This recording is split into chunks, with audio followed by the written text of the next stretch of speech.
Today on Co-op for Two, a quick spoiler-free review of Hunt a Killer's A Wealth of Murder. Why do I think this is the best small box Hunt a Killer game yet? Stay tuned to find out.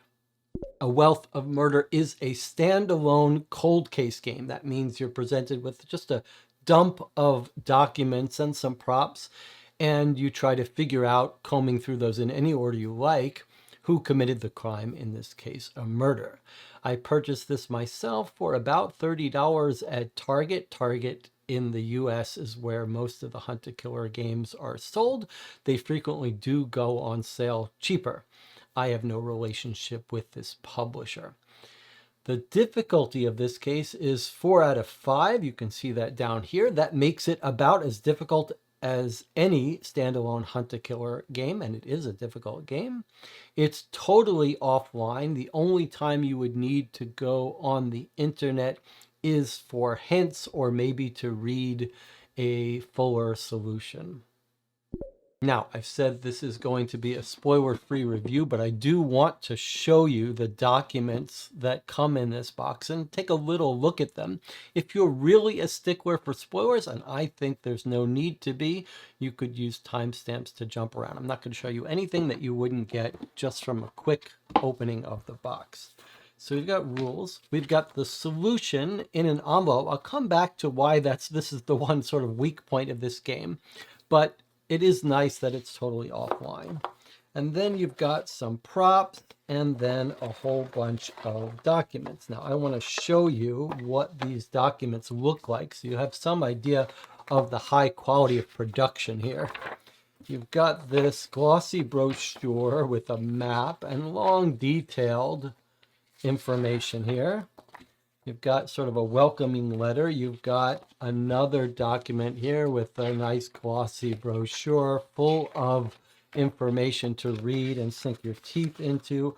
A whole bunch of written statements, all with their own handwriting, different handwriting here. And then we've got some various other pages, some crumpled note pages, one burned, ripped, more handwriting documents. So actually quite high production. It's very common in this kind of game to see printer fonts used for handwriting. Not the case here. A lot of effort went into producing the documents for this game. Let's talk about the positives here. First of all, this is some of the best narrative writing I can remember in a Hunt a Killer game. I didn't show you, but the sort of introduction letter introducing you to the case is small print, full 8.5 by 11 page. That's very compelling. It really sets up the case. It's full of little intricate details. Everything in this game feels like it's the best I've ever seen from Hunt a Killer in terms of writing quality, quality of the clues, quality of the motivation. It's just very well done here. It is true to its difficulty rating. This is a hard game. It's not for beginners. It's not the first game you should play from Hunt a Killer. There is tons to discuss and debate. All of these games that I play here can be played solo. Some of them, though, really benefit more than others from having someone to discuss theories with. And this is really one of them.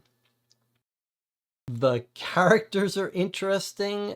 Just from start to finish, the sort of framing of everything is so well done. The epilogue is long. It explains everything. It's sort of touching. It's got some emotional elements to it. You saw the components. They're all very high quality and more dense than we're used to in these Hunt a Killer games. Lastly, the hints are very thorough. If you can play this game entirely offline, but the hint system, if you do go online, if you do need help or want to read a solution, a detailed solution to every little element of this, the online site has it.